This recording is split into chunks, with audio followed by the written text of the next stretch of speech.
Hello everyone, स्वागत है आप सभी लोगों का अध्ययन मंत्रा के इस यूट्यूब चैनल पर, जहां पर हम आप लोगों को करा रहे हैं एक ऐसी सीरीज जहां पर आप लोगों को ऐसे टॉपिक बताए जाएंगे जो कि आप लोगों को आपके एग्जाम में देखने को भी मिलेंगे वो टॉपिक, और उनसे रिलेटेड कुछ सवाल भी करवाए जाएंगे, वो भी चंद मिनटों में। और ये सीरीज चल रही है आपके अपने TGT, PGT and NET by Adhyayan Mantra YouTube channel पर। तो चलिए इस सीरीज का शुरुआत कर देते हैं आज ही हम सब लोग मिलकर के। और हम लोग आज जो करने वाले हैं वो करने वाले हैं conditions for solvability of linear equations. Linear equation अगर आपके कोर्स में है और अगर आप लोगों के पास ये टॉपिक नहीं आया तो आप समझ लो कि कुछ नहीं आया। ये टॉपिक डन है, आपके पास आना ही आना है, बस आपको इसमें कुछ मिनट लगाने हैं और एक ही बार में मैं आपको ये सिखा दूंगा। तो आइए जरा शुरू करते हैं इस टॉपिक को मेरे साथ, देखते हैं जरा लीनियर इक्वेशंस के बारे में। सबसे पहली चीज एक एक करके समझते हैं। आपके पास मान लीजिए कि लाइन 1, मान लीजिए आपके पास लाइन 1 और लाइन 2 दे रखी है। ये जो आपके पास लाइन 1 है ये कुछ इस तरीके से है, a1x प्लस में b1y प्लस में c1 बराबर में 0, और ये है a2x प्लस में b2y प्लस में c2 बराबर में कितना हो जाएगा जी आप लोगों के पास 0।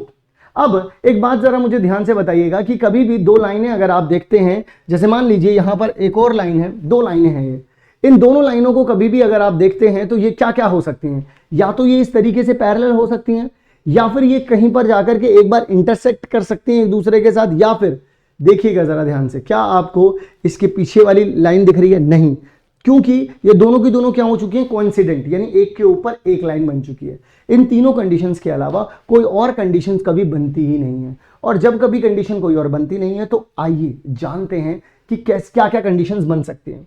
सबसे पहली कंडीशन जो बनेगी वो या तो यह है कि आपके पास ये कहीं एक जगह पर इंटरसेक्ट करेगी, या फिर ये एक दूसरे के ऊपर ही इस तरीके से बन जाएंगी, या फिर ये कभी भी इंटरसेक्ट ही नहीं करेंगी। तो ये है आपके पास आपकी पहली कंडीशन, ये है दूसरी कंडीशन, और ये है आपके पास आपकी तीसरी वाली कंडीशन। जो पहली कंडीशन है इस कंडीशन को बोला जाता है, जरा ध्यान से लिखते चलेंगे मेरे साथ आप लोग, कि इंटरसेक्टिंग एट वन पॉइंट, किसी एक पॉइंट पर ये क्या हो रही है? इंटरसेक्ट कर रही है। इसका मतलब क्या होता है? इसका मतलब होता है कि कोइंसिडेंट लाइन, यानी कि एक दूसरे के ऊपर है ये दोनों की दोनों लाइन, बिल्कुल एग्जैक्टली एक दूसरे के ऊपर। यहां पर अगली बात करता हूं तो ये क्या हो जाएगा? Parallel lines. तो एक तो ये वाली बात हो गई। तो यानी कि अगर पहचान करनी है, इसे बोलते हैं इंटरसेक्टिंग एट अ पॉइंट, इसे बोलते हैं कोइंसिडेंट लाइन, इसे बोलते हैं पैरेलल लाइंस।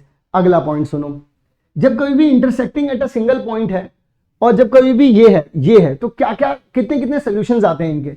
यहां पर होता है इसके पास यूनिक सोल्यूशन। ध्यान से लिखते चलेंगे मेरे साथ, एक ही बार में पूरा का पूरा कॉन्सेप्ट एक ही पेज पे लिखवा दूंगा और आपको इसके अलावा कुछ और पढ़ने की जरूरत नहीं है इसमें। ये क्या हो जाएगा? ये हो जाएगा इनफाइनाइट सोल्यूशन, और सवाल भी वो करवाऊंगा जो पी/क्यू में आए हुए हैं। और दूसरी बात, मैं आप लोगों को कुछ होमवर्क भी दूंगा, तो आप लोगों को वो होमवर्क भी खत्म करना होगा मेरे साथ। और फिर इसके बाद अगर मैं इनफाइनाइट सोल्यूशंस की बात करूं, फिर यहाँ पे पैरेलल लाइन, यानी कि ये क्या होता है? नो सोल्यूशन, क्योंकि इसमें कभी भी कोई हल मिलेगा ही नहीं, कभी भी ऐसा कुछ बन ही नहीं पाएगा कि मैं यहां पर बोल पाऊं कि कोई ऐसा पॉइंट जो दोनों लाइनों को सेटिस्फाई कर पाए, क्योंकि मिलेगी नहीं कहीं पर।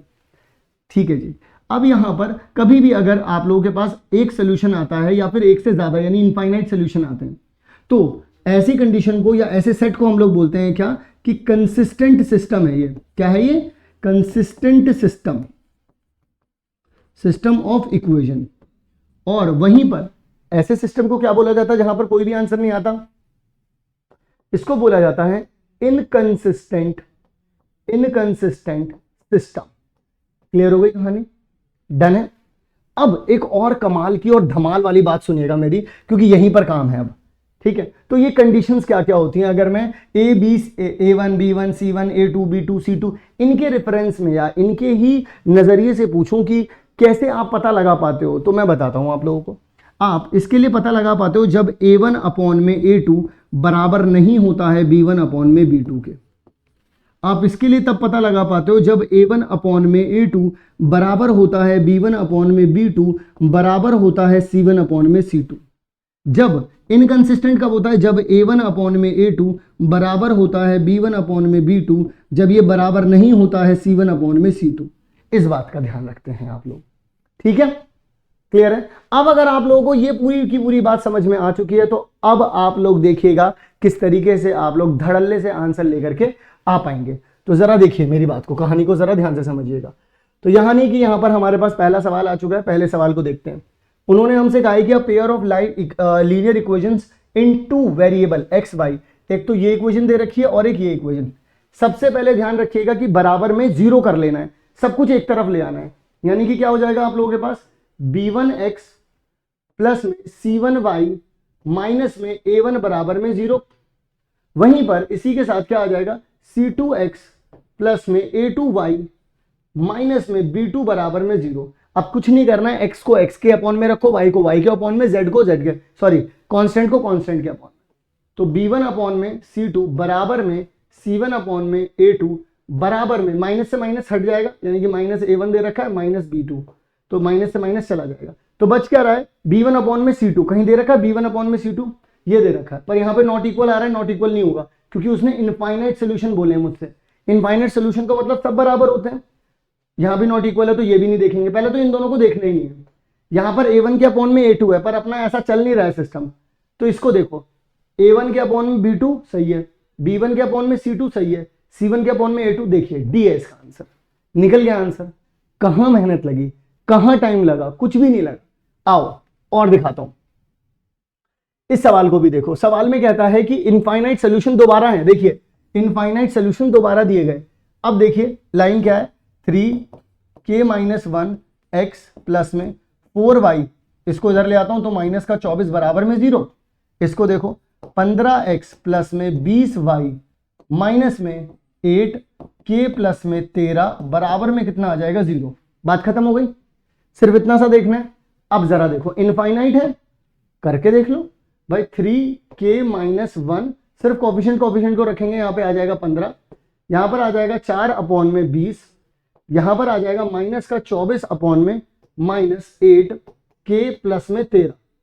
आपको k की वैल्यू निकालनी है, तो आप क्या करेंगे, आप एक काम करें, आप इन दोनों को बराबर रख दीजिए, देखें क्या होगा। इससे ये जाएगा तो यहाँ पर कितना बचेगा, 5 बचेगा, 5 से ये जाएगा तो यहाँ पर कितना बचेगा, 3, 3 से 3 चला जाएगा, तो बचा कितना, k माइनस 1 बराबर में 1। तो k की वैल्यू कितनी आ गई आपके पास, 2। क्या 2 कहीं पर दे रखी है, देख लीजिए 2 दे रखी है, काम खत्म, और इसमें कुछ बचता ही नहीं है। अच्छा, अगर आप चाहते हो कि इसको इससे करके देखना चाहते हो, करके देख लो। अगर आप इसको इससे करते कि 4 अपॉन में 20 था तो 1/5 हो जाता, ये ठीक है, माइनस से माइनस जाता, 8 या 24 हो जाता, तो यहाँ पर 3 आ जाता, यहाँ पर आ जाता k प्लस में 13 हो जाता, ये यहाँ जाता k प्लस में कितना आ जाता है, यहाँ पर 13 आ जाता, बराबर में ये यहाँ जाता तो कितना हो जाता, 15, 5 या 15, k की वैल्यू फिर भी कितनी आ जाती, देख लो 2। तो कुछ भी कर लो, ऐसे पकड़ो चाहे ऐसे पकड़ो, आपका आंसर आ वही रहा है जो आना चाहिए। आ रही है बात समझ में? तो इसमें किसी भी तरीके की कोई दिक्कत अब आप लोगों को होनी नहीं चाहिए। एक सवाल और करवा देता हूं, हमसे कहते हैं कि आप लोगों को यह दिया गया कि 2x प्लस में 4y, मैं एक तरफ ही ले आता हूं इसको, -6 बराबर में 0। फिर उसके बाद कहते हैं कि 4x प्लस में 8y -6 बराबर में 0। अब बताइए एग्जैक्टली 2 सोल्यूशन है, नो सोल्यूशन है, यूनिक सोल्यूशन है, इनफाइनाइट सोल्यूशन है, आखिर क्या है? देखो जरा, यहां पर मैं इसको अपॉन में रखता हूं, इसको 4 के अपॉन में रखता हूं 8 और -6 के अपॉन में -6। अब देखो इन दोनों को कट करोगे तो 1/2 आ जाएगा, यहां पर आ जाएगा 1/2, इन दोनों को कट करोगे तो यहां पर आ जाएगा 1।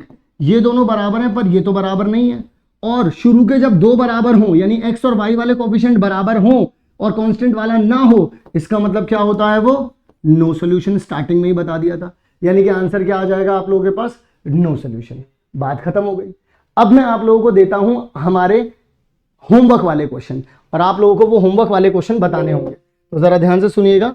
मैंने आपके लिए होमवर्क क्वेश्चन, एक तो ये है आप लोगों के पास होमवर्क क्वेश्चन जो कि आप लोगों को बताना है, पैरेलल दे रखा है, ऐसे में k की वैल्यू बतानी है, कमेंट बॉक्स में बताइएगा। एक तो ये है और एक और है, ये भी बताना है आपको, k की वैल्यू बतानी है जब यूनिक सोल्यूशन होगा। तो मैं कमेंट में आपके कमेंट का इंतजार करूंगा, कमेंट सेक्शन में। मिलता हूं आप सभी लोगों से अगली इसी तरीके की एक और काम की वीडियो के साथ। तब तक आप लोग चैनल को कर लीजिए सब्सक्राइब। मिलता हूं दोबारा से TGT PGT and NET by Adhyayan Mantra. मिलते हैं नेक्स्ट क्लास में या नेक्स्ट वीडियो में।